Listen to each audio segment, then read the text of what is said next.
ասենք հայից բացի ունի այս աշխարհում։ Մեր մշակույթը նախ իր բնույթով ավերող չէ, արարող է։ Չես կարող էլ ինչ որ մարդու պարտադրես, որ ինքը սոնայար երգը սիրի։ Դի ճնշի արվեստի գործ չի, թե արվեստի գործիչը կարող է նաև պահանջած ձևավորող լինել։ Ընդհանրապես աշխարհը ոնց որ տպավորությունը ի սկզբանե մեկ մրցակցության տեմպով է սկսել զարգանալ։ Ինչ ափսոս է, էլի լավ կներ համագործակցության տեմպով սկսել պատմությունը գնալ առաջ, գուցե շատ ուրիշ աշխարհ ունի։ Այս հարցը տանում է նրան այսօր, որ աղջիկները ավելի կենսունակ են դառնում, մրցունակ են դառնում, տղաները ավելի պակաս։ Նպատակը կամ առաքելությունը դա մարդուն եւ Աստծուն որպես միջնորդ հանդիսանալն է, էլի այդ ազատ ընտրության տարբերակով։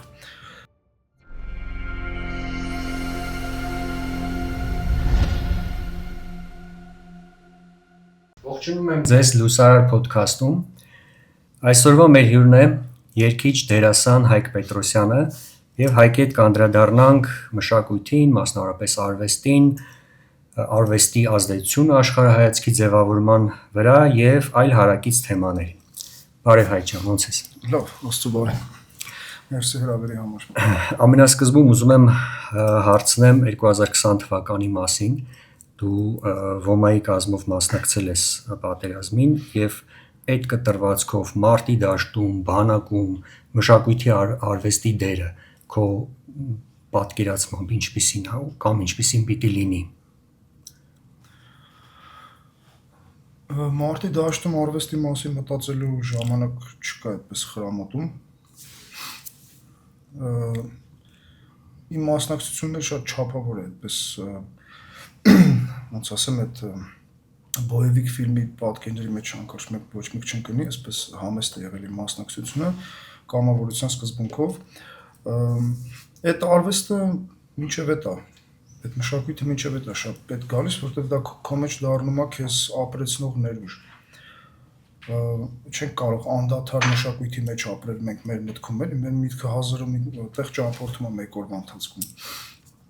Բայց երբ ինքը քո մեջ ինչ-որ մնայուն վիճակ ունի, դա դառնում է քո համար ներուժ եւ յուրաքանչյուր իրավիճակում կյանքի։ Շատ լավ։ Այ կարծում եմ գիտես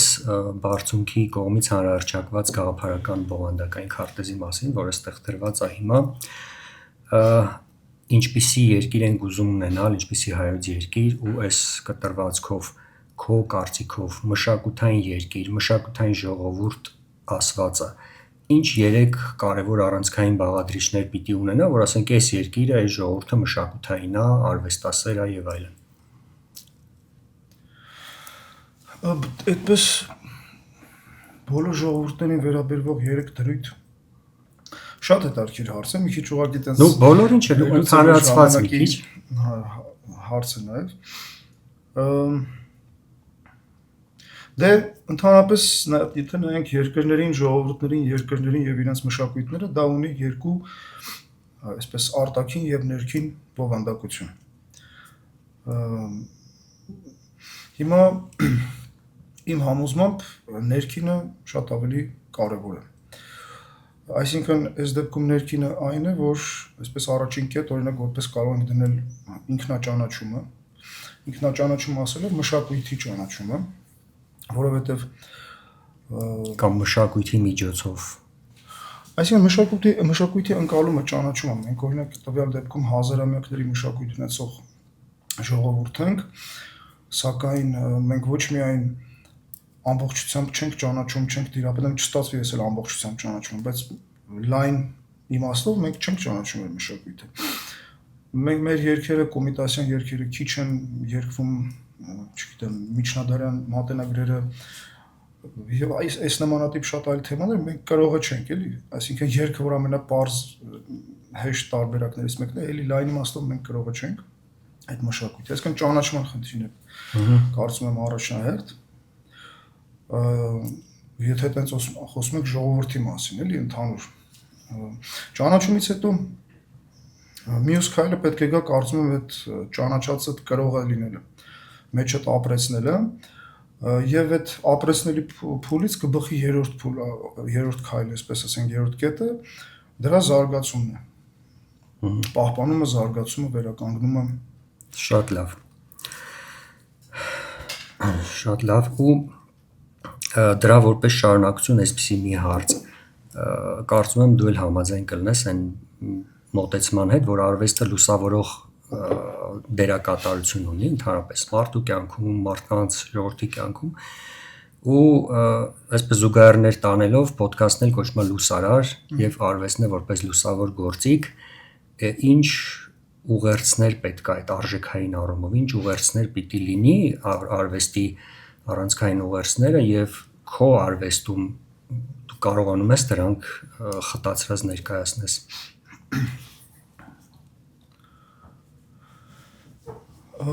Տիգրան ջան, որ ճիշտ ասեմ, սրանք բավականին ինձ օրինակ երկար մտածելու առիթ տվող հարցեր են եղել եւ անկեղծ ասած չեմ կարող ասել, որ վերջնական պատասխանը գտել եմ, որովհետեւ շատ տարբեր կարծիքներ կան արվեստի նպատակի մասին։ Նայած ինչ տեսանկյունից ես նայում։ Երևի գլխավոր նպատակը կամ առաքելությունը դա մարդուն եւ Աստծուն որպես միջնորդ հանդիսանալն է։ Էլի այդ ազատ ընտրության տարբերակով։ Այստեղ Աստծո գաղափարը չեմ ուզում կոնկրետ կրոնական ինչ-որ վիճակի տանել, բայց այդպես այդ կատարյալի ձգտման մի հատ միջոց է, էլի։ Այդպես եթե մի կետ ասեմ, սակայն սա շատ ենթակետեր ունի, էլի։ Արվեստը կարող է մարդկանց փոխել։ Կարող ես մի այնպիսի գիրք կարդալ, մի այնպիսի երգ լսել, մի այնպիսի ֆիլմ նայել, որ քեզ որպես մարդ ուղղակի փոխի դարձնի ուրիշ մարդ։ Քո կյանքում ասենք շատ կարևոր դրույթներ մեկը տեսնես շարժվում են։ Եվ այստեղ, քանի որ ինքը ընդհանուր առմամբ հզոր ուժ է, հզոր էներգետիկ դաշտ է, այ արդեն հարց է առաջանում դեպի այդպես լուսարար, թե մթաստեղծ, այսպես ասենք, կողմ կտանի։ Այսօրվա ժամանակակից արվեստը, այսպես ակնհայտ է, եթե իհարկե դա կարելի է արվեստ անվանել, այդպես ամեն դեպքում տանում է դեպի հակառակ կողմ։ Ես խոսում եմ այս դեպքում ավելի շատ մեծ գլոբալ, ասենք, մեծ պետությունների կողմից արտադրվող մեծ ինչ-որ պրոդուկտի մասին, որը ընդհանուր առմամբ շատ բացասական է։ Ասենք մենք անդադ նայում ենք, չգիտեմ, մարտաֆիլմեր։ Անդադար, էլի մանկուց մենք նայում ենք, հիանում ենք այդ կերպարները, տեսար, ոնց խփեց, տեսար, բայց որ նայես, ասենք, այդ ինչ կերպարներ են ստեղծվել մարդկանց համար, էլի։ Եվ սա ժամանակի ընթացքում սկսում է շատ կոնկրետ ազդել։ Դրան զուգահեռ բնականաբար, այսպես տիեզերքի այդ բալանսի կանոնով կա մյուս այդ սիրունիկ գեղեցիկ արվեստը, որի ամենավառ օրինակներից մեկը Մետես Կոմիտասյան ժառանգությունն է, որը շատ այդպես լուսավոր է, լուսարար է, մարդուն ոգևորող է,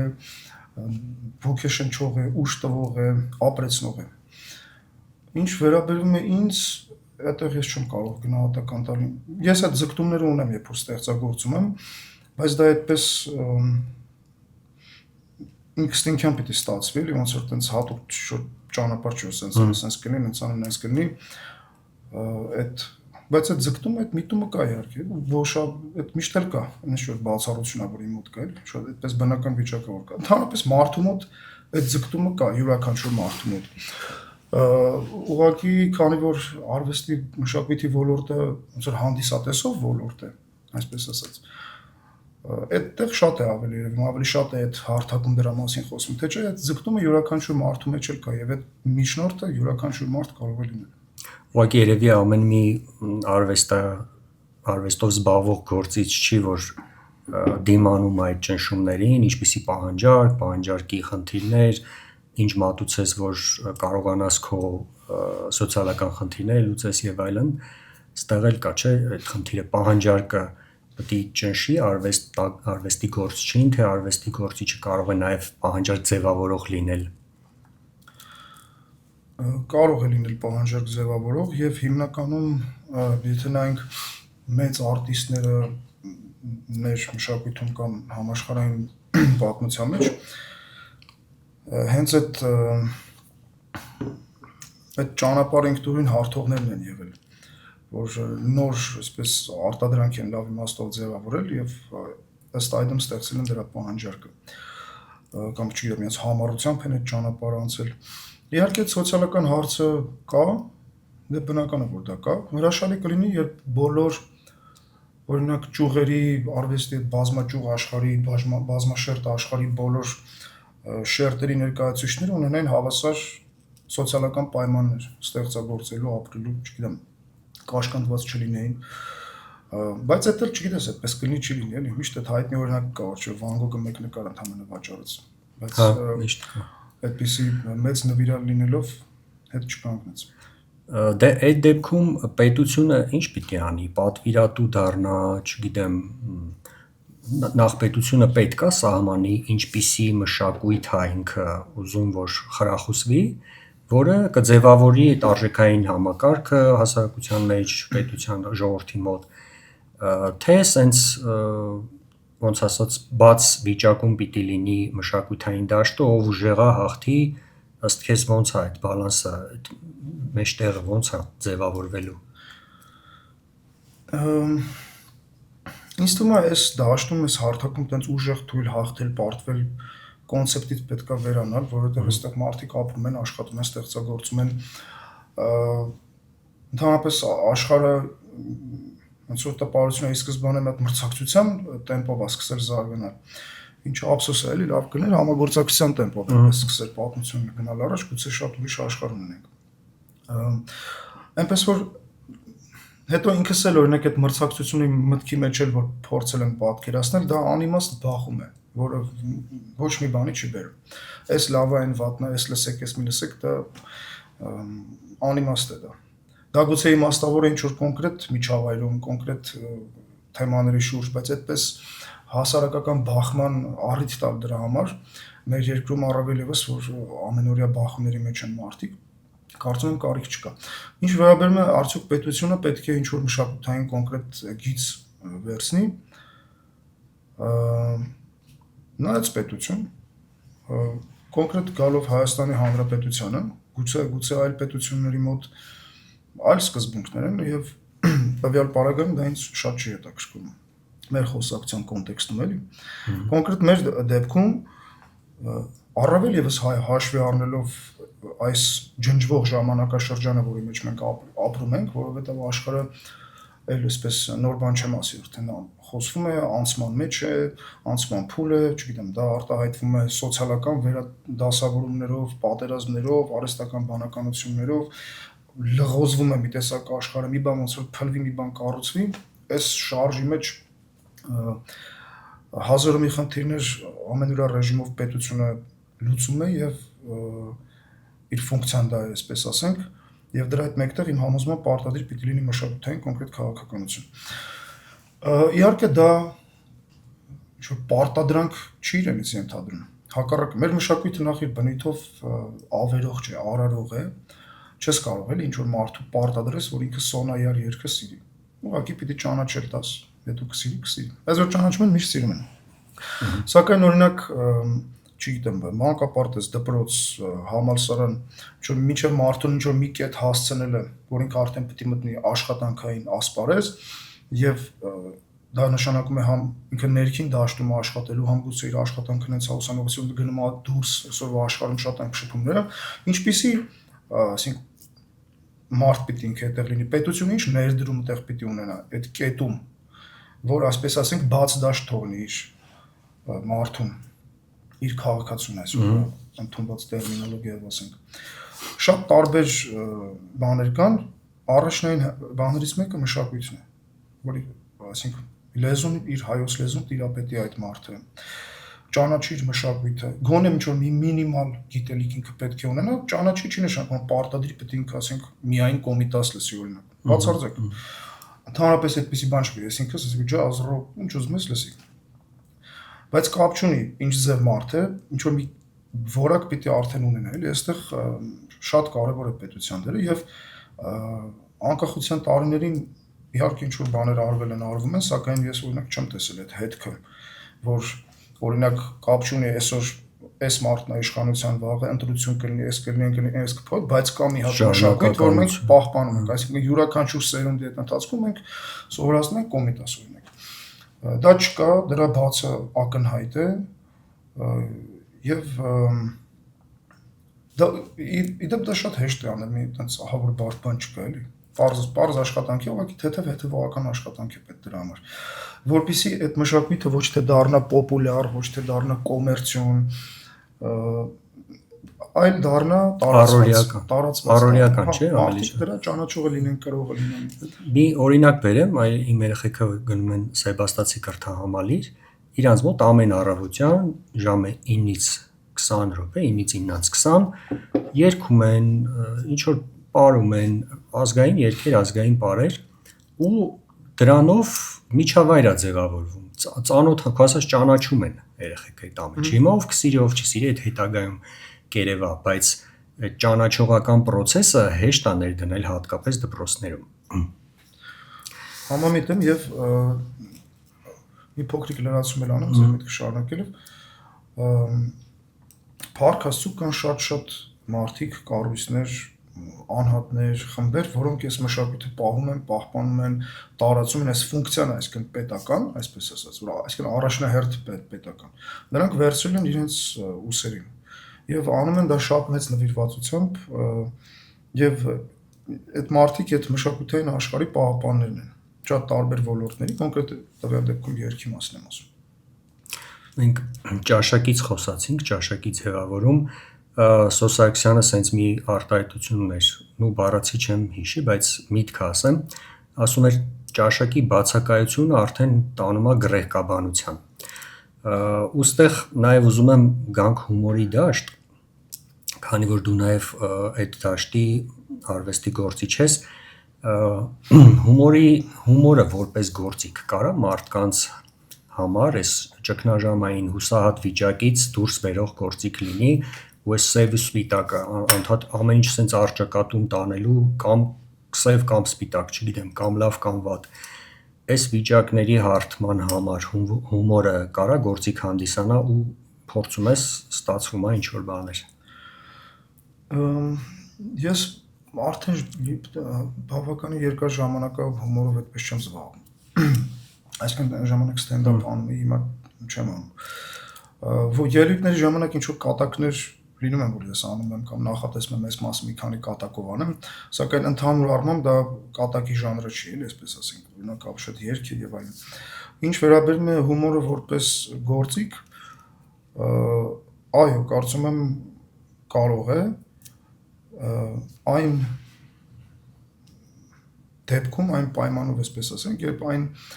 նաև ինչ որ մտածելու, մտորելու առիթ է ստեղծում, ինչ որ հարցադրումների առաջ է կանգնեցնում։ Այսինքն ժամանակ տալով,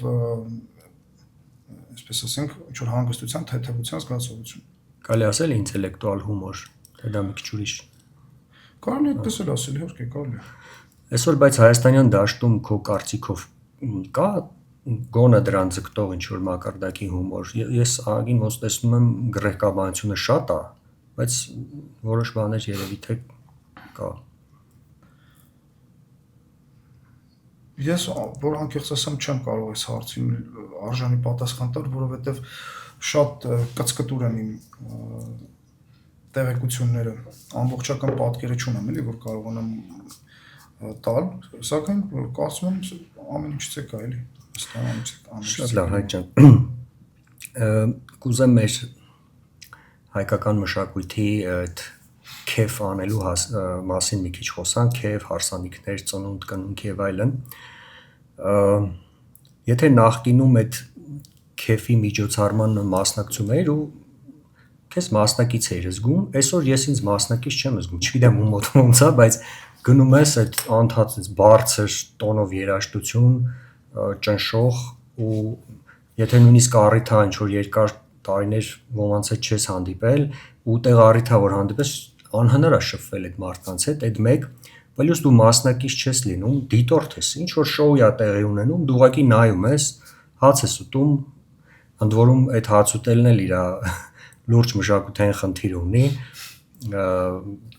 մեղմ ասած հաց ենք ուտում ու գնում ենք տներով, ասենք այս կոնցեպտը ոնց ձևավորվեց ու ոնց անենք, որ մի քիչ հետ գա այդ վիճակը։ Տիգրան ջան, ես 10 տարուց ավել է այդ ոլորտում աշխատում եմ։ Միջոցառումներ վարելու եւ շատ տարբեր բաներ եմ տեսել եմ այդտեղ շատ լավ մարդկանց, նվիրված էլ իրենց գործանող մասնագետներ, տեսել եմ շատ ծիծաղելի բաներ, թարապես ես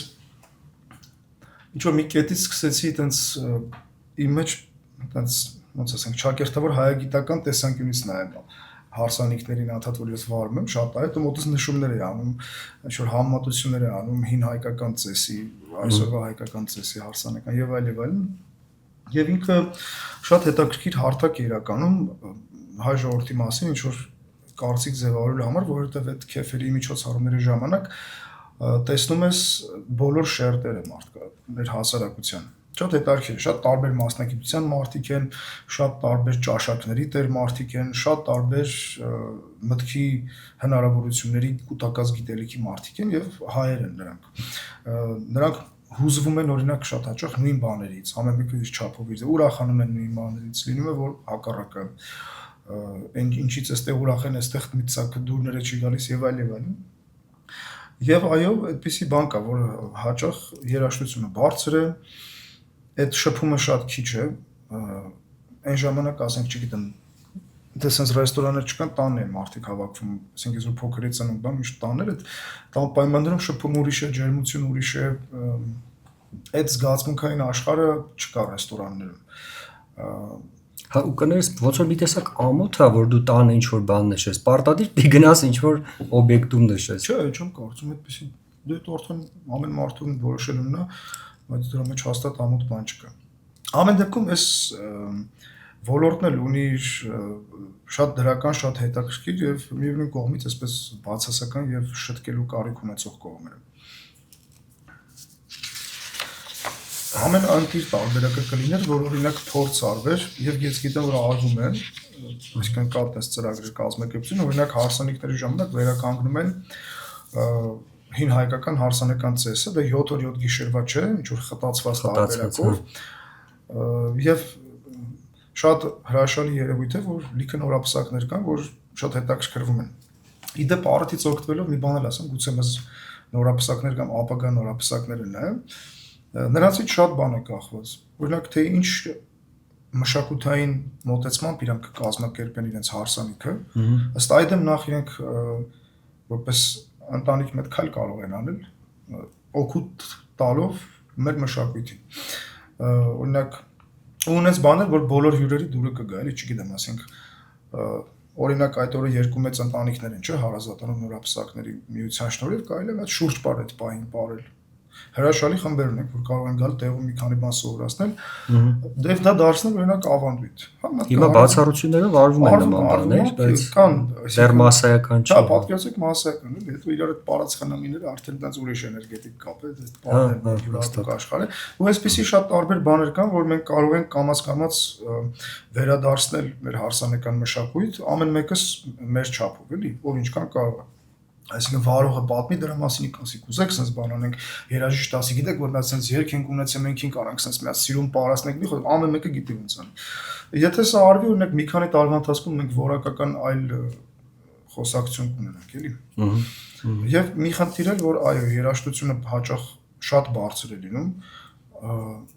այս մշակույթն էլ շտկման կարիք ունի Հայաստանում հնչյունային ռեժիսուրան էլ այսպես ասած սա մի քանի բանից է գալիս ասենք ռեստորանը ինչից է սարքած չգիտեմ պատես կոմենկով sense հարցեր կան էլի մեծ լախ կաֆել փայտ բայց ընդհանուր այդ մշակույթը պետք է շտկել որտեղ նախ դա մարդկանց այսպես առողջությանը վնաս է անդադ առավել եւս ես տեսել եմ երբեմն բերում են երեխաներին են փոքրիկ պահում այդ բարձրախոսների մոտ պարում դա շատ վտանգ շատ վնասակար հա Հայ ջան, մեկ էլ կրթությունից խոսացինք, դպրոցից խոսացինք, մի հատ sense հարց մոտս առաջացավ, դպրոցում մշակույթը որպես գործիք ոնց ներդնել, որ այդ ստեղծարար ազատ մտածողությունը զարգացնի երեխեքի մոտ։ Դե բացի ինչ որ կոնկրետ ուսումնական ծրագրերից լավ կլինի հասարակությունը ինքը կամավոր մասնակից լինի կրթության։ Այն իմաստով, որ այդ դպրոցներում ասենք մեր երեխաներն են սովորում եւ վաղ միսօր իրանք իրար հետ շփվելու են, ընկերանալու են, ամուսնանալու են, հազարը մի հարցերի մեջ են իրար հետ լինելու եւ այսպես այդ սոցիում դպրոց համագործակցությունը շատ հետաքրքիր արդյունքներ կարող է տալ, որովհետեւ դա էլ կյանքի փորձի կիսվել է, ինչ որ սխալների մասին պատմել է, որ օրինակ լսողը չկրկնի։ Այսինքն օրինակ այս դեպքում դա կարող է լիքը բազմաթիվ հանդիպումներ, որ հետևողական կերպով էլի կազմակերպեն, շատ տարբեր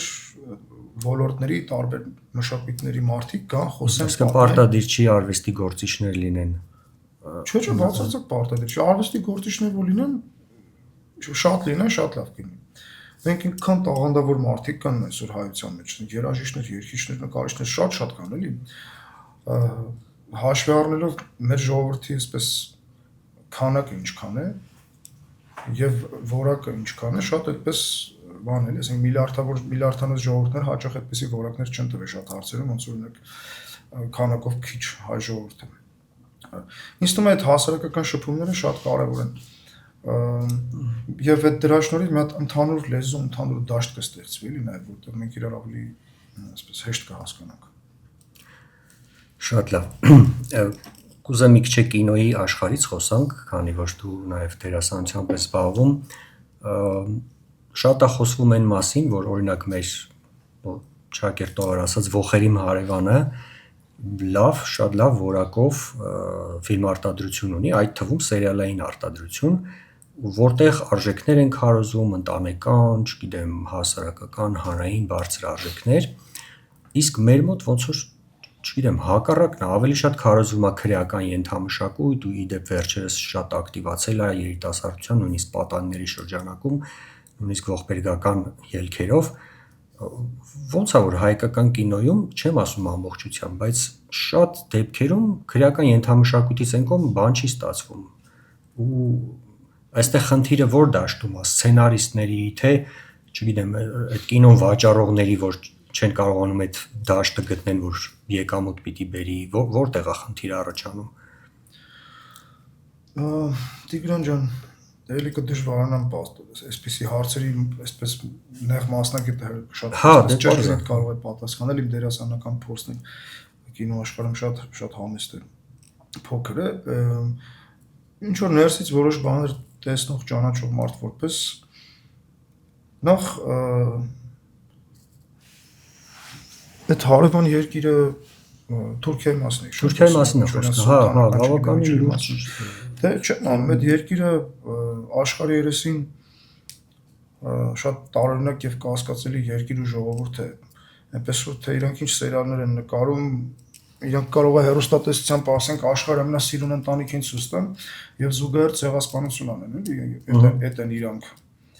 Հա, այդ առումով բան չեմ ասում, բայց ուզում ասեմ հասարակության վրա աշխատանք տարվում է ֆիլմարտադրության միջոցով։ Դրանից արդյոք կբխի, որ իրանց մոտ հասարակությունը տենց շատ ընտանիք սիրող կլինի, չգիտեմ։ Ինձ թվում է մենք ամեն դեպքում այդ սերիալները բաները ինչքան է բացական ազդեցություն ունեն, բայց ինչ որ հարցեր կա, որ մարդ ինքն է որոշում կայացնում։ Ասենք ազդեցությունը դու մի ազդի։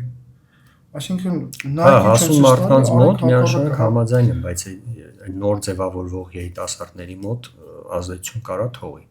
Կարող է թողի, եւ թողնում է շատ լավ։ Այդ ինչ ասեմ, այդ բակային չէ, այդ քուչայական մտածելակերպը, որի մեջ ես ինքս մեծացել եմ Կոմիտասի բակերում, բակային ընկերությունը, այդ հավեսն իսկական ընկերությունը, ընկերական, մանկական, պատանեկական, դա աշխարհի ամենասիրուն բաներից է։ Աշխարհի ամենասիրուն փուլերից է մարդու կյանքի եւ ես շատ բախտավոր եմ ինձ համարում, ես ունեցել եմ այդ փուլերը։ Շատ լավ բակի ընկերներ, խաղեր, կռիվներ, նեղանալ, բարիշել, լացել, ուրախանալ, սիրահարվել, այնքան հետաքրքիր ու հարուստ է այդ փուլը։ Եվ դրան այդ սիրունիկությանը, այդ մանկական, պատանեկական մաքրությանը զուգահեռ կար այդ բակային կյանքին, այդպես քուչայական կյանք, որը ինչ որ շատ տարօրինակ ու կասկածելի գաղափարների խտացում էր։ Ինչպես է պետք լինել, ինչպես պետք չլինել, ում են հարգում, ում չեն հարգում, այսպես բաներ։ Հիմա այսպես հետադարձ հասկում, որ նայում եմ այդ շրջանը շատ բաներ ծիծաղելի կարող են թվալ, բայց շատ բաներ են շատ տխուր հետևանքներ են ունեցել։ Այդպես կռիվներ, կյանքեր եւ երիտասարդները հատկապես հաշվի առնելով այդ տարիքը, որոնք ամբողջ տարիք է շատ այդպես էմոցիոնալ հուզական վիճակներ։ տարիքի, այսպես ասենք 7-ը չափեն, մեկը կտրեն, էլի։ Շատ իսկապես ցավալի թեմա է, որովհետեւ Թանրապես այն կոնցեպտում է նաև ցավալի, որ այսքան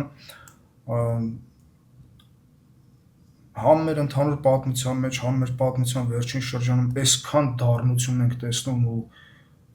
չենք կարողանում իրար այդ լեզու գտնել, չենք կարողանում մեկս մյուսի արժեքը հասկանալ եւ հետո էլ, ասենք, սերիալն է դրանում մեղավոր, այդ չեմ ընդունում ես։ Մարդիկ մենք ինչ-որ հարցեր մենք մեզ պիտի տանք, այդ հարցերի պատասխանները մենք մեզ պիտի վերջապես տանք էլի։ Ասենք հայը հայից բացի ում ունի այս աշխարհում։ Ում ունի։ Կարող ինչ-որ պայտակես մեկը դաշնակից լինի, մյուսը թշնամի, հետո ունենց մի հատ շահի մեջ ընկնենք, տենց սաղ աշխարհի հետ ընտիր լինի, հետո որը փոխվի։ Չգիտենք էլի ինչ է լինելու, մենք ում ունենք բացի մեկս մյուսից։ Եվ դրա հետ զուգահեռ այն աստիճանի պարակտված ենք, որ չգիտենք այդ ցանկ կարող ես էլի ներկայացնել, ասենք այդ սև սպիտակ, ստեղից ընդեղից, ինչ-որ գույներ, երկիչ աշակներ բաներ, այս ամեն ինչը չգիտեմ ինչ-որ կետում գուցե ուղղորդվել է, մի հատ ուրիշ կետից սկսվել է ինքը իրան գլդորվելով այդ ձնագնդիկը մեծանալ, բայց մենք միշտ կարող ենք այսպես ասել, նա ստոպ։ Իրականում այդքան էլ բարդ չի նստել իրար հետ խոսել, հանգիստ լեզու գտնել, նույնիսկ շատ տարբեր մարդիկ, շատ տարբեր աշխարհներ եւ շատ տարբեր տիեզերքներ լինելով։ Շատ նորմալ է, չի լինի, էլի բոլորս միշտ նույն ձև մտածենք, բոլորս այս նույն բանը սիրենք, դա շատ անհետաքրքիր կլինի կյանքը։ Իր գույները կկորեն, բայց դրա հետ մեկտեղ մենք վերջի վերջո Աստված է մեզ ստեղծել այդպես, թե ըստ գիտության մենք էվոլյուցիայով ենք եկել դարձել բանական մարդ, ամեն դեպքում բանական մարդ են, գիտակցություն ունենք եւ մենք տրված ունակություն կա հարցերի շուրջ նստել խոսել, լուծել անդադ ընդգծում եմ մանավանդ մեր վիճակում։ Մենք չգիտենք էլի, մենք այսօրվա աշխարհը պլանավորող աշխարհ է, planning Սենց գծում ենք ու ես էլ ինքս այդ աշխարհի մի մասն եմ, որ ասենք 10 տարվա ծրագրեր կազմեմ, այսօր սենց կանեմ եւ դա մի կողմից շատ լավ է, շատ ոգեշնչող է, պետք է, սակայն մանավանդ աշխատանքի մեջ, բայց առօրյա մյուս կողմից չգիտենք ինչ է լինելու, էլի, մյուս ակնթարթը, վաղը, մյուսը ով գիտի, ոչ մեկ չգիտի։ Շատ լավ, Հայկ ջան, իսկ այս քո նկարագրածի մեջ ազգային մշակույթը, մասնավորապես Կոմիտասին անդրադարձար, ինչ որ ձևի դրական, ինչ է քո համար Կոմիտասը ու դրա ազդեցությունը կարա ունենա այս խնդրի լուծման գործում։ Ոչ միայն կարող է ունենա, այլ միշտ ունեցել է, ունի եւ կունենա։ Սա մի հրաշք զարմանալի աշխարհ է, Կոմիտասյան աշխարհը, որ ես ինքս ինձ ուսանող եմ համարում, այդպես մի 2 տարի ինչ շատ այդպես ուղղորդված այս թեմայի մեջ աշխատում եմ, կարդում, գրում, ստեղծագործում։ Ոնց որ ինքս ինձ նորից բացահայտած լինեմ, հայությանը մեր ժողովրդի նորից բացահայտած լինեմ, մեր ամբողջ պատմությունը ոնց որ նորից բացահայտեմ, շատ ուրիշ աչքերով ես ոնց եկա դրան։ Այդպես մի հատ տեխնիկական մի երկից ուրիշ երկ իմ հեղինակային երկերից մեկը եւ Կոմիտասի Մոկաց Միրզայի առաջին տունը կպցրել է իրար, բառը խաղով էլի։ Հետո սկսեցի փորձել, մեկ էլ տենց զգացի, որ արդեն օրվա մեծ մասը այդ աշխարհի մեջ է, հա։ Սա ունի թե հոգևոր, թե հոգեբանական, թե գիտական, այսպես ֆիզիկական տեսանկյունից ապացուցելի փաստ է։ Կարող եմ եթե կուզեք փորձեմ հակիրճ ասել, ընդհանրապես երգը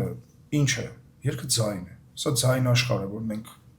ժառանգել ենք հազարավոր տարիների միջով այդ արհավիրքների միջով մեր ժողովուրդը կարողացել է պահպանել, բերել, հասցնել Կոմիտասյան ժամանակներ, Փառք Աստծո Կոմիտասը հայտնվել, հավերժացրել է, ֆիքսել է, այսպես ասենք, ոնց որ մաշտոցը լեզուն։ Եվ այդ երկողները հետո ցեղասպանվեցին, բայց մնաց երկերը։ Եվ այդ երկերի մեջ, այդ ձայն աշխարհի մեջ մենք ինքներս մեզ կարող ենք ճանաչել։ Նախ ինչ է ձայնը։ Ընդհանրապես մենք ապրում ենք պատկերների եւ ձայների աշխարհներում։ Մեր շփման գլխավոր միջոցը ձայնն է։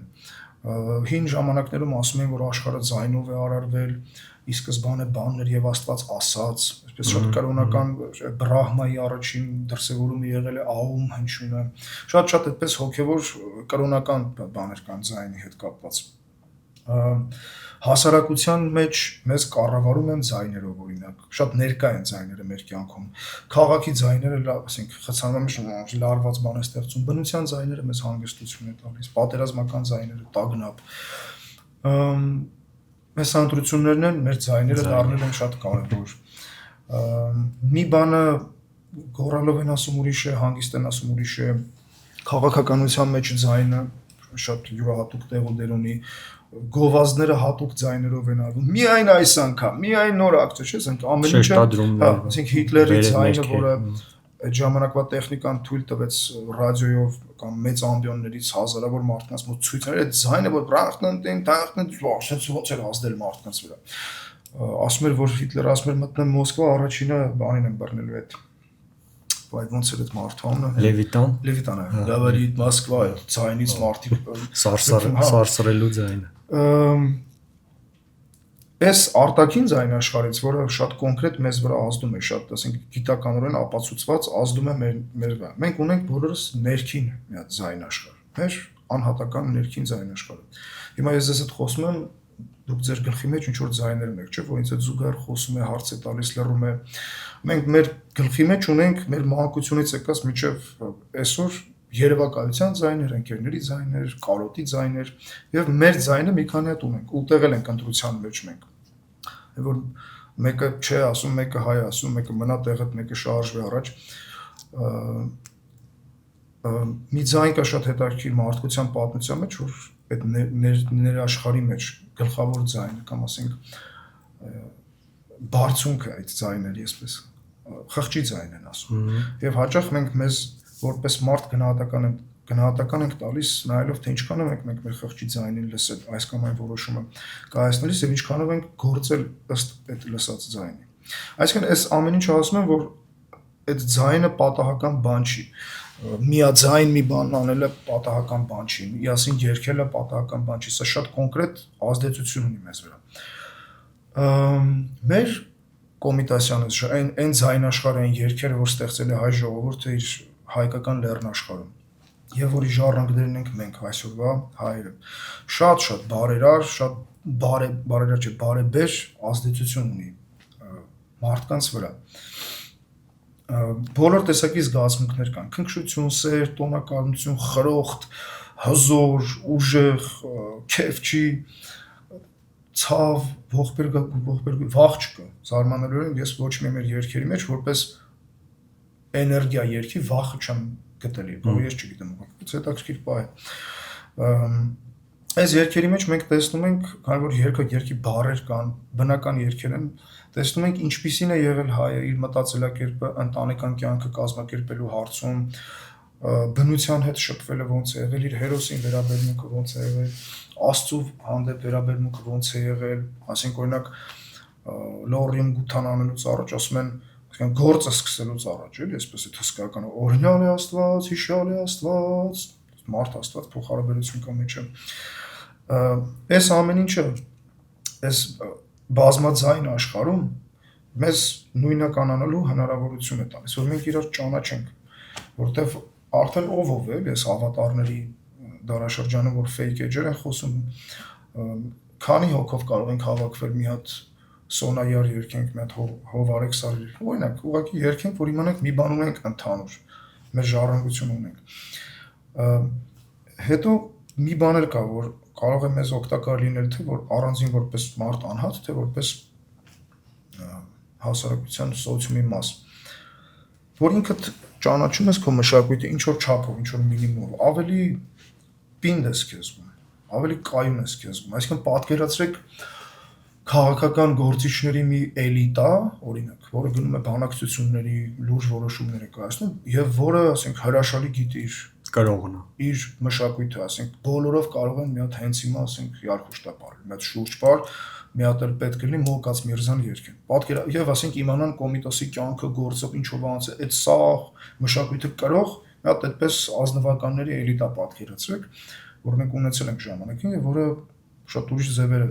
ձևով է շատ հարցեր լուծել։ Լավն է եղել, վատն է եղել, բայց շատ սկզբունքային են եղել։ Նրանց սկզբունքային դեմքեր են տվել հայոց պատմությունը, որ լիքը պետությունները ժողովուրդներ երանի կտային, էլի։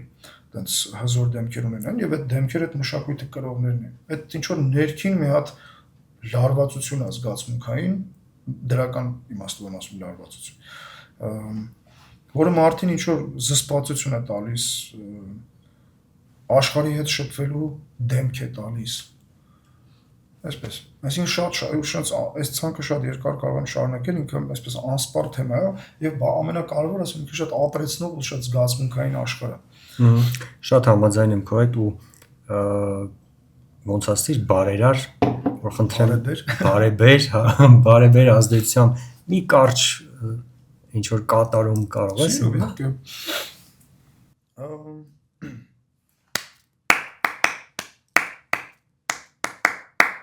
Անձրևն եկավ շաղալե, ուրու տերև դողալե, վայլելելե ջան լելելելե, վայլելելե ջան լելելելե,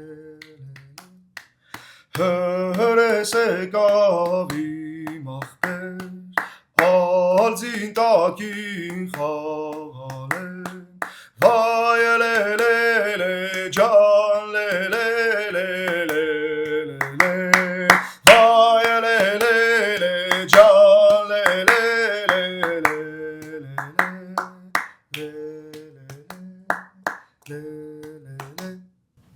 Շնորհակալ եմ։ Աղջիկները այստեղ են երկելու ձեզ էլ այմեն։ Շատ այսպես երկերն եք, օրինակ մի բան էլ ասեմ, այսօրվա ինչ կարող ենք օգտագործել։ Վարդապետն ասում է երգը հոգու հայելին է։ Շատ հետաքրքիր եւ շատ փիլիսոփայական միտք է։ Իդեպ Կոմիտաս վարդապետը Բեռլինում երաժշտություն սովորելուց ուսանելուց բացի փիլիսոփայություն է սովորել։ Եվ նա շատ այդպես հզոր փիլիսոփայական մտքեր ունի։ Երգը հոգու հայելին է։ Եվ այդ հայելու մեջ այդ պատկերը որ կա մեզ ցույց է տալիս ինչ կարող ենք վերցնել բերել մեր իրականություն։ Օրինակ այդ հայելու մեջ մարդ բնություն փոխհարաբերությունը ուղղակի հրաշք է։ Ինչքան փող կապված է, ինչքան հոգատար են իրար նկատմամբ, այդ լորիկ տեսավ, մի հատ երգի կասի քելե լորիկ չի լախճի անցնի էլի։ Քելե մի հատ արևը դուրս եկավ, անձրև եկավ, ամպիկա, այնքան է սիրել այդ բնությունը, այնքան է մեծ արել։ Ներդաշնակ։ Հա, այնքան է աստծուն տեսել այդ արարչության մեջ, որ երգել է այդ բնության մասին։ Այսօր մենք տեսնում ենք լրիվ ուրիշ հակապատկեր, այսօր այդ աղբը որ թափվում է բնության մեջ, այդ քաղաքում ամենուրեք այդ ինչ-որ տարբեր բաների մնացորդներ, շշեր, ամենտեղ ինչ-որ սպառողական վիճակ։ Այդ հա, դրանից զատ ասենք կես փորձանքնական, ասենք այդ հսկայական մագնատ մեգա գործարաններ, որ չգիտես ինչեր են արտադրում, ինչեր են թափում այդ լճերի, ջրերի ծովշուտ, ամեն ինչ վերանում է, բնությունը այսօր շատ մեծ ճգնաժամի մեջ է։ Եվ այդ բնության ճգնաժամը առաջացել է մարդկային բարոյական ճգնաժամի հետևանքով։ Մարդ-բնություն հարաբերությունը լրիվ աղճատված է։ Այս երկերի մեջ մենք կարող ենք վերագտնել այդ սերը դեպի այդ բնությունը, որը մեր տունն է, լայն իմաստով, էլի, մեր հայրենիքն է, մեզ պահողն է, իրար հանդեպ այդ փոխադարձ շրջանաձև հոգատարության ցիկլը պետք է վերագտնենք, էլի։ Եվ դրանից բոլորը կերջանկանան, այսպես ասած, համ ծառերը, համ ծաղիկները, համ մարդիկ։ Իդեպ այս վերջերս մի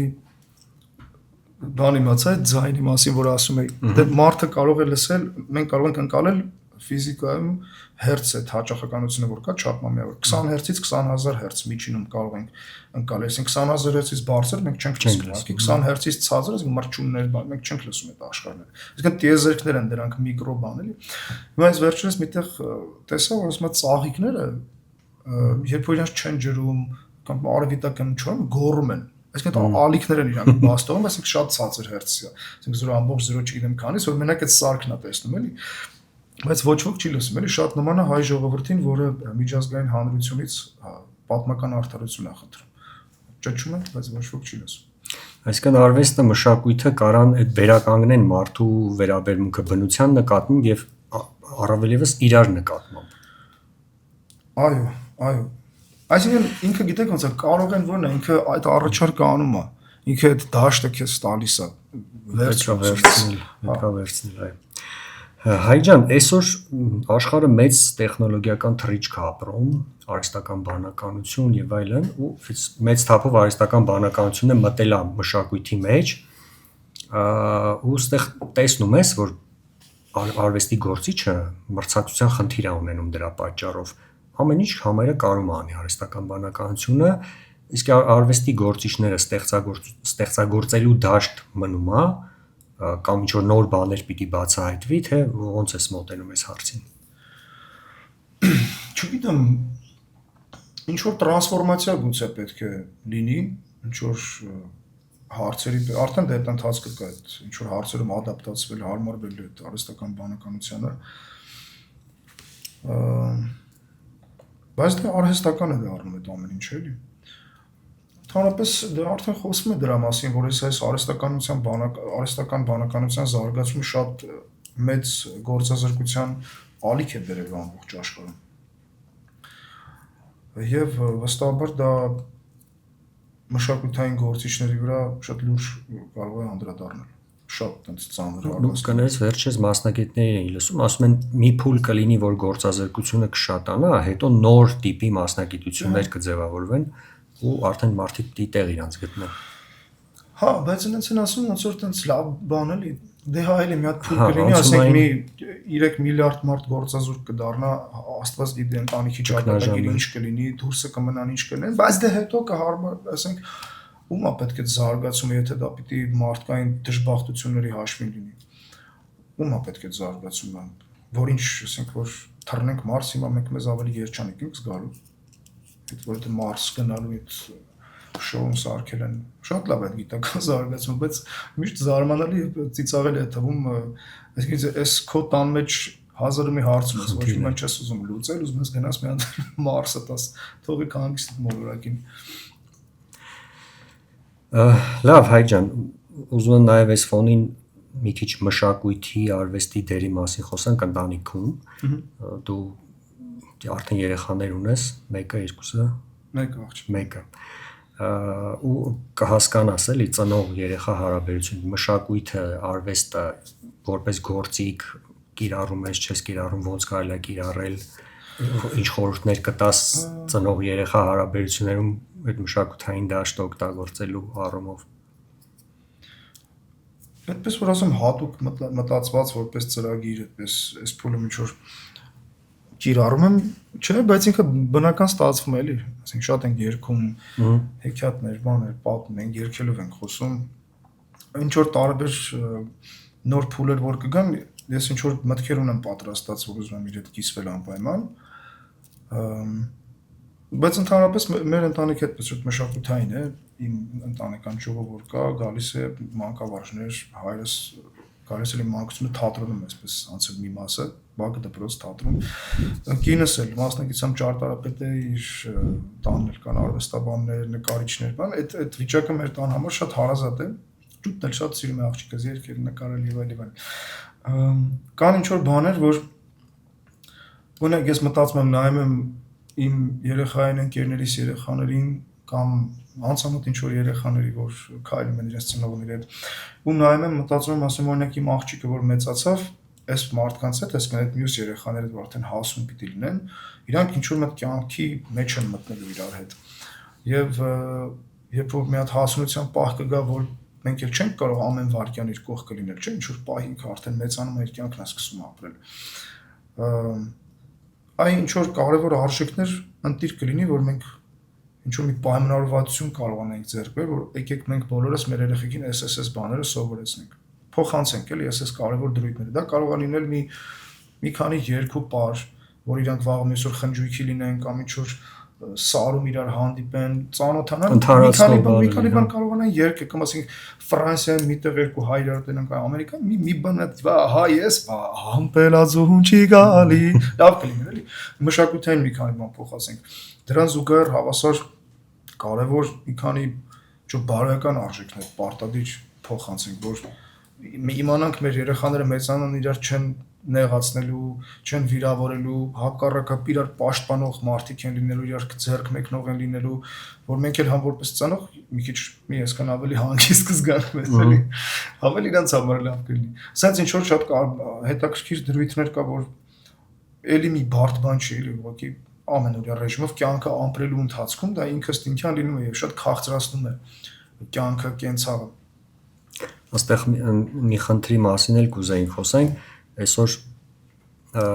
աղջիկների ու տղաների մեջ այսօր չէ, ընդհանրապես հայկական մենթալիտետում ընտանիքների չեմ ասում բոլորի, բայց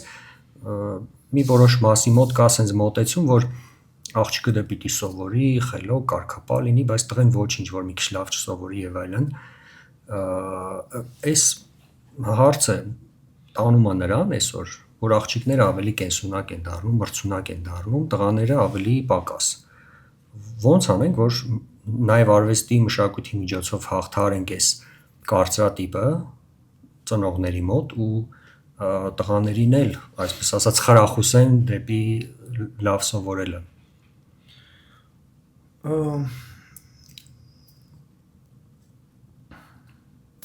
Նախ այդ պահը այդպես է, հա, որ ասում են ես հանդիպել եմ շատ դեպքեր, հա։ Դե այսպես տարբեր կողմերից է պետք հարված հասցնել այս խնդրին, էլի։ Պետությունը իր կողմից, դպրոցը իր կողմից, մանկավարժը իր կողմից, ծնող դպրոց փոխհարաբերությունը կներես, նայ մենք նաև որ շփվում ենք այս դեպի բարձունք ծրագրով դպրոցի երեխեքի հետ, մեծ մասը աղջիկները ոնց որ առաջի դիրքերում են միշտ, իրանք համ ակտիվ են, համ սովորելու տեսանկյունից են առաջատար։ Տղաները հետին պլան են գնում, ես չգիտեմ, վաղ օրը դա ինչ հետևանքներ անել է։ Օրինակ Կոմիտասը միտեղ ասում է, որ հայ մշակույթը մեծ մասը պահպանել են եւ դարերի միջով անցկացրել են աղջիկները, կանայք։ Եվ այդ ժամանակներում էլ ասում, ավելի շատ կանայք են այդ մշակույթը կրողը։ Տղաները շատ հաճախ տարված էին թուրքական, ասենք քրդական երկու պարով։ Եվ այդպիսի այսօր էլ այդպիսի բան կա։ Ամեն դեպքում ամենալավ տարբերակը ինձ համար այն տարբերակն է իմ պատկերացմամբ, որ յուրաքանչյուրը տղա աղջիկ կապ չունի, կարողանա իր մարդկային ներուժը բացահայտել։ Կարող է ինքը, չգիտեմ, էլի ինձ գնա իր կյանքը մինչև 15 տարեկան լավ չսովորի, 15-ից սկսի սովորել, մեկը, ասենք 6 տարեկանից ընտիր սովորում է։ Մի հատ պետք է այնպիսի միջավայր լինի, որ այդ երեխան մաքսիմում ճշգրիտ հասկանա ինքը ինչ է ուզում սովորել։ Ինչը կապ չունի, ինչ էլ սովորեն, պիտի լավ սովորեն, որտեղ հետո մի պետք է գալու, բայց հրաշալի կլինի, որ ափսոս է, որ մարդը ուշ է գալիս իսկապես իր սիրած գործին։ Շատ կարևոր հարց է, որ մարդը իր սիրած գործը ընտրի, էլի։ Այսօր դա ինչ որ տենց պարտադրվող եւ հաջողակի պեչատ ունեցող մասնագիտություններ կան, բայց ինչքանով են այդ մասնագիտությունները մարդկանց երջանկացնում։ Շատ կարևոր է մարդու գործը պիտի չինական թե չգիտեմ որ երկրի իմաստություններից մեկն է, չէ՞ որ ասում է դու մի հատ այնց բան արա որ դու եթե քո գործը իսկականից սիրես ոչ մի չես աշխատում։ Ամեն օր առավոտ կարողանաս կուզենաս գնաս այդ քո սիրած, հա, քո սիրած բանը ու դա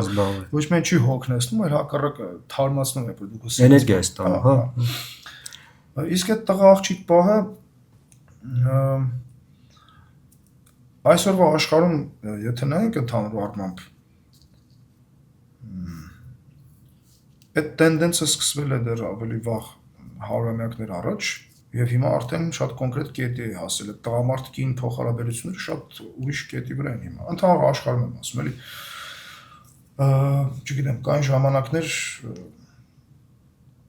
ասենք կինո ընտրության չէր մաս, ընտրելու չէ իրավունք չուներ, ես չունեն, շատ դաժան բաների միջով են անցել կանայք ընդհանրապես համաշխարհային։ Հա, դե դրական տենդենսը կա, բայց դրա զուգահեռ ինչ որ բացական մաս էլ կա։ Դե ինչ ասեմ, տղեկ պիտի մտածեն, էլի։ Պիտի մտածեն, հա, Թող մտածեն, որ շատ խելացի աղջիկը հիմար տղու չի առնի։ Հաստատ։ Այսինքն աղջիկները կարան նաև այդ գործում իրանց դերակատարում ունենան, ազդելով Ես շատ հուսով եմ, որ այդ խելացի աղջիկները կխրախուսեն այդ տղաներին, որ իրանք սովորեն ուսման ծառավ լինեն, որովհետև իսկապես դա շատ կարևոր բան է։ Այդ ուղղակի այդպես ափսոս բան կա, էլի, որ պիտի մեծանաս նոր ինչ-որ բաներ հասկանաս։ Այդ ուսանողական տարիներին հա դու ինչքան գիտակցես, որ այո, սովորելը լավ է, տա-տա-տա, իսկ կոմեն ճիշտ է, պետք է, բայց Այն գիտակցությունը իրական գիտակցությունը մի քիչ ուշագալի է։ հա այդ մտած անեկդոտ կա չէ՞ որ ասում է ոնց էր այ ասում է տղա ջան որ կամուստանաս երեխա ընտանիք կազմես երեխա կունենաս այդ ժամանակ կհասկանաս ինչա երջանկությունը, ինչա ազատությունը, ինչա էսեն ասում կհասկանաս, բայց ուշք։ Հիմա այս դեպքում մենք ինձ թվում է ընտիր կլինի որ լինենք մի խումբ մարդկանց, էթնիկ խումբ հասարակություն, որը շատ կխրախուսի լավ սովորող մեկին, բայց նաև լավ սովորող լավ մարդու էլի, լավ մեկին, որը որակներով էլ այդպեսին է։ Ոչ թե որ դից ոքի գնահատական է ստացել այդ։ Օրինակ մեր ժամանակներում ես դպրոցում հիշում եմ, ասենք շատ վատ այդ ինչ որ այդ բակային այդ գունեղ կյանքի կողքի այդ քուչայական, այսպես ասած, գաղափարների մեջ հաճախ ինչ որ ծաղրական կատակների կարող են արժանացնել մեկին, ով լավ է սովորում իսկապես։ Հա, դե պիտի լրիվ հակապատկեր։ միջավայրն էլ է ոնց որ դրան հակառակը նպաստում։ Դա ուղղակի ինչ որ բարդույթավորված թեմա է էլի հոգեբանական, որտեղ հակառակ է, տեսնում ես մեկին բան լավ անում, խրախուս ես, նայես սովորես, ասես մտածես ես սովորած, շատ նորմալ, շատ լավ, շատ բնական բան է։ Ու այդ գիտելիք կրող մարդը, քանի որ այդ գիտելիքի արժեքը հասկանում է, միշտ սիրով է փոխած, միշտ սիրով է պատմում, էլի։ Շատ լավ։ Հայ ջան, ծնող երեխա հարաբերություններից խոսացինք, կուզեի մի քիչ պատմես քո վրա ազդեցությունը քո հոր Վարդան Պետրոսյանի, ինչքանով ազդեց քո վրա, որ դու այս ոլորտում սկսեցիր գործունեություն, արվեստի ոլորտ մտար, այդ որ ասում են հայրեր եւ որդիներ այդ կոնֆլիկտային վիճակներ, չգիտեմ, ազդեցությունը կուզեի հասկանայի, այնքանով որքանով հնարավոր է դա հասկանալ, էլի։ Այս ոլորտում աշխատելու, ստեղծագործելու վրա ազդեցություն չի եղել հորս կողմից, որ ինքը փորձի ազդել, որ ես այս դաշտ գամ։ Այսինքն դա ոնց որ իմ կյանքի ինքնստինքյան ստացվեց։ Ես էլ չէի սպասում էլի, որ այս դաշտում կհայտնվեմ, ի սկզբանե այդպիսի մտքեր չեմ ունեցել։ Իսկ ընդհանուր առմամբ ազդեցությունը շատ մեծ է, շատ մեծ, շատ կարևոր, շատ բացառիկ ինձ համար, շատ այսպես ուղենշային կյանքի շատ կարևոր փուլերում ներկա գաղափարապես այդպես շատ երջանիկ եմ, որ հորս զավակն եմ իմ կյանքի ամենամեծ հարստություններից է, ամենամեծ դպրոցն է, ամենամեծ ուսուցիչն է։ Իմ հայրը շատ մեծ իմաստություն է կուտակել իր կյանքի ընթացքում։ Ես էլ ինքս էլ նրանից շատ բան եմ սովորել, շատ եւ միշտ կսովորեմ, այտենց մի պահ չի լինելու, որ ասեմ, այ ամեն ինչ սովորեցի։ Եվ այդ ամենագեղեցիկ, ամենասիրուն բաներից մեկն է, որ ես շատ գնահատում եմ մեր փոխհարաբերություններում։ Մեր կյանքում լինում են ուրախ բաներ, տխուր բաներ։ Մենք այսօր ապրում ենք մի աշխարհում, որ ուրախ բաներով քիչ ենք կիսվում ընդհանրապես, միշտ այդպես նեգատիվ դաշտում է ինչ որ կիսվում ենք, էլի նորություն կլինի, բան կլինի։ Մենք չպետք է մոռանանք, բայց որ մեզ աշխարհը տալիս է միշտ նաև ուրախ բաներ այս կյանքում, երջանիկ բաներ, մեծ բախտավորություններ եւ իմ ծնողները, հայրս տվյալ դեպքում, քանի որ նրա մասն է խոսքը, իմ ամենամեծ երջանկություններն են, ամենամեծ բախտավորություններն են։ Եվ իդեպ մի քիչ նաև փորձեմ զուգահեռել այս հարցը մեր այսօրվա խոսակցությանը։ Հորս ներկայացումների մեջ, նրա հարցազրույցներում այն գաղափարները, որոնք նա առաջ է տարել, այն խնդիրները, որոնց շուրջ նա հանդիսատեսին հայերին մտորելու առիթ է տվել, դրանք այսօր այնքան ակտուալ են։ Ոնց որ 3 գրված լինի այդ ներկայացումը, բայց որ ասենք 20 տարի առաջ է պրեմիերան եղել։ Այս իմաստով նրա գաղափարները այդ արվեստը, որը կարող է դրական ազդել հասարակության վրա, մարդկանց վրա ինչ որ բարոյական արժեքների դաշտ բերելու համար անգնահատելի տեղ ունի հայկական թատրոնում, հայկական արվեստում ընդհանրապես։ ես կասեի մի տեսակ այսպես բացառիկ շատ տարբերվող։ Այս մասին իհարկե թատրոնի շատ մասնակիցներ խոսել են, ես որպես որդի եմ ասում նրա, շատ մեծ իմաստություններ կան այնտեղ, որոնց շուրջ կարող ես անդադ տարիներով մտածել, մինչև ինչ-որ մի եզրահանգման գալ։ Սա թատրոնի այն աշխարհն է, որտեղ նաև ներկա է հայոց պատմությունը, հայ մարդը այդ դարերի խորքից մինչև այսօրվա ժամանակներ։ Այս իմաստով էլ ազդեցությունը ինձ վրա շատ մեծ է։ Ու շատ ինչպես այդ կոմիտասյան երգերի դեպքում, այս դեպքում էլ շատ բարեբեր։ Հայկ ջան, դու այն արվեստի գործիչներից ես, ով բացի արվեստով ակտիվ զբաղվելուց նաև հանրային գործունեություն ես ծավալում, ակտիվ ես ամեն դեպքում ինչ որ տարբերակներով, բարձունքի հետ արդեն երկրորդ տարին համագործակցում ես, չգիտեմ, Արահետի համար համերգներ անցած տարի արեցել, այս տարի մայիսի 10-ին կլինի մի քանի օրից տոմսեր էիր նվիրել, եթե ճիշտ եմ հիշում, դեպի բարձունք երեխեքից եկան քո ներկայացմանը, հայկի շարավիրներից, շատ տպավորված էին։ Այս մասին կուզեմ մի հատ խոսանք, հանրային գործունեություն որպես արվեստի գործիչ, այդ անցումը կամ չգիտեմ, պատասխանատվությունը։ Ես Տիգրան ջան, տես հանրային գործունեություն, չգիտեմ, մեր ուղղակի տենց եմ ապրում, ես իմ կյանքը տենց է գնում, տենց չի եղել, որ նստեմ ասեմ, այս էս բեմականն է, այս մեկը հանրային, տենց չեմ խորացել։ Բայց ինչ որ բաներ կան, որոնք ինձ հետաքրքրում են, ինձ համար կարևոր են, կապ չունի արվեստի հետ կապ ունեն, չունեն, եւ եթե ինչ որ հնարավորություն ունենում եմ այդտեղ մի բան անելու, անում եմ։ Այդպես կոնկրետ հանրային գործերի մեջ խրված մեկ ինչ չեմ համարում։ Գուցե ինչ որ ժամանակի ընթացքում ավելի փորձեմ այդ սեգմենտը մեծացնել։ Բայց այս փուլում շատ սիրում եմ գնալ դեպի մարդկանց, տեսնել իրանց, հանդիպել, երգել։ Այս այդ երգը տանել մարդկանց մոտ էլի այսպես։ Այնքան մի հատ հետաքրքիր դաշտ է ստեղծվում։ Ու այդ շփման մեջ ոնց որ ինչքան տալիս ես, ավելի շատ քեզ վերադարձվում է զգացմունքի, էներգիայի տեսանկյունից։ Շատ հետաքրքիր բան է, որը մի տեսակ բոլորիս միավորում է, ինչ որ հետաքրքիր կապ է ստեղծում մեր մեջ։ Հետո ինչ որ բաներ եկան, որ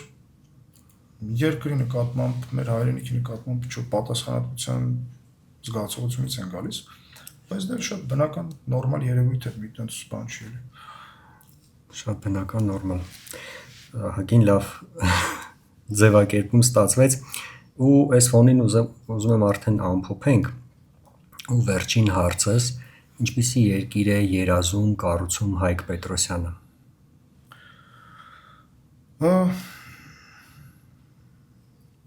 Չգիտեմ, իմ մտքերում այդպիսի մի աշխարհ կա, որը շատ այդպես դրախտային է, կարելի ասել։ Կարող եմ ձեզ մի պատկեր պատմել։ Վերջերս մի ազգագրագիտական աշխատանք էի կարդում, շատ հետաքրքիր Մոկաց Միրզայի երգի մասին վերլուծություն էր։ Ընդհանրապես այս կոմիտասյան աշխարհի վերլուծությունը ամբողջ շատ տարբեր ոլորտներ էր մեջ ներառում, էլի, մենակ երգի մասին չխոսք, հայագիտություն, լեզվաբանություն, պատմագիտություն, ինչ ասես կա։ Մի խոսքով եւ այդ Մոկաց Միրզա պոեմն է պատմում, ազգագրագետը, որ գնացել է մոկ, նայել է մարդկանց, գրանցել է, ոնց են ապրում, որտեղ են ապրում, ինչ են անում, ինչ են երգում, ինչ են խոսում, ինչ են աշխատում։ Ու որ կարդում էի, պատկերացրեք Վանա լճի այդ ներքևի հատվածում, այդտեղ է եղել Մոկաց 64 գյուղերը, որ այդ գավառի մեջ են եղել։ Այնտեղ նկարագրում եմ ոնց էին մարդիկ աշխատում, ինչ ձև էին շփվում, ինչ բնավորության տեր մարդիկ էին, այդ իշխանով էր, ինչ էր այդ պոեմը ոնց զարգացավ, այդ սիրային հերոսական պատումը եւ այլն, ու որ նայում եմ ոնց որ դրախտում ապրեն այդ մարդիկ։ Այսօրվա հայացքից էլի։ Այսինքն իմ պատկերացրած այդ աշխարհում երկրում, որը ինչ որ ուտոպիստական բան ունի վստահաբար իր մեջ, Չնայած շատ բաներ, որ հետո դարձել են իրական, ուտոպիայից են ծնվել, կարելի ասել։ Բայց շատ այդպես բնությանը մոտ, ապրող, ներդաշնակ ապրող մարդկանց մի աշխարհ է, որտեղ ինչ որ հասարակական նորմեր կան ընդունված, որ էական չի, ես մարդը, ասենք, շատ բարձր չուտենց գիտելիքների դեր մեկն է, թե ասենք այդքան էլ խելացի մեկը չի, հարուստ է, թե աղքատ, այսինքն միտքսները չնայած բոլոր տարբերությունները, ինչ որ նորմեր կան, որ մարդիկ իրար հետ ըստ դրա փոխհարաբերվում են եւ չեն գնում կոնֆլիկտի, որպես հայ, իրար գնահատելով։ Սակայն այդ աշխարհը չեմ կարծում, թե իսկապես հնարավոր է գա։ Դա ավելի շատ պատկերացումների մեջ է, երևակայության մեջ է։ Սակայն մենք մի հատ մի ճանապարհ ենք անցնում, որ այս երևակայությունից տեսնում ես ինչն է ամենալավը,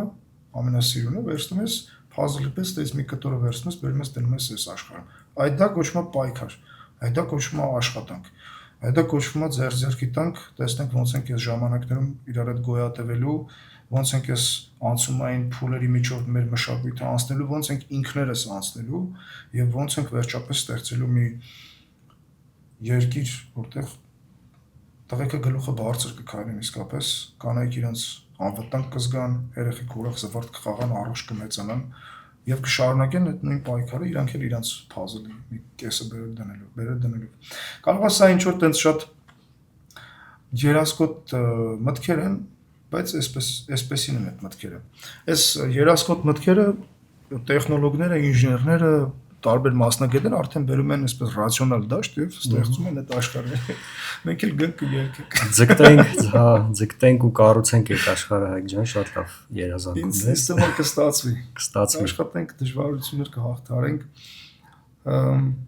Այդ մի անգամ մի sense մտք եկա, որ երբեմն կամ նույնիսկ հաջող կյանքում լինում է, որ խաղաղության զգացողություն պայքարի մեջ ես ապրում։ Դա հետաքրքիր բան է, sense թվում է թե թարս հակառակ բաներ են, բայց այդ ճամփի մեջ դու մեկ ես զգում ես, այդ ճամփի վրա զգում ես որ ներքին խաղաղություն ես զգում, ձեռք բերում։ Հետո պահպանում այդ զգացմունքը քո մեջ եւ դարձնում քո մեջ ապրող միշտ ներկա մի ապրող ու ապրեսնող։ Ամեն դեպքում շատ զգոն պիտի լինենք խրամատավորված։ Շատ լավ Հայկ ջան, շնորհակալություն։ Ձեզ շնորհակալություն համար։ Շատ հաճելի էր ձեզ մոտ գալ։ Կհանդիպենք Լուսար podcast-ում։ Եթե այս զրույցը կարևոր էր քեզ համար, աջակցիր Լուսար podcast-ին։ Լուսար podcast-ը ստեղծում է կամավորական մեծ ջանքերով եւ ցանկացած աջակցություն կարևոր է մեզ համար։ Աջակցել կարող ես բաժանորդագրվելով, կիսվելով, տարածելով, ինչպես նաեւ նվիրատվությամբ։ Նվիրատվությունները կուղղվեն խմբագրական աշխատանքներին, տեխնիկական վերազինմանը եւ ընդհանուր նկարահանմանը։ Աջակցել կարող ես Re-Armenia հարթակում, Bartsun.am կայքում եւ այն հաշմեհամարով, որը դրված է նկարագրության մեջ։ Կարող ես միանալ նաեւ քո մասնագիտական փորձառությամբ, որի հղումը եւս դրված է նկարագրության մեջ։ Շնորհակալություն բոլոր նրանց, ովքեր արդեն աջակցում են Լուսար podcast-ին։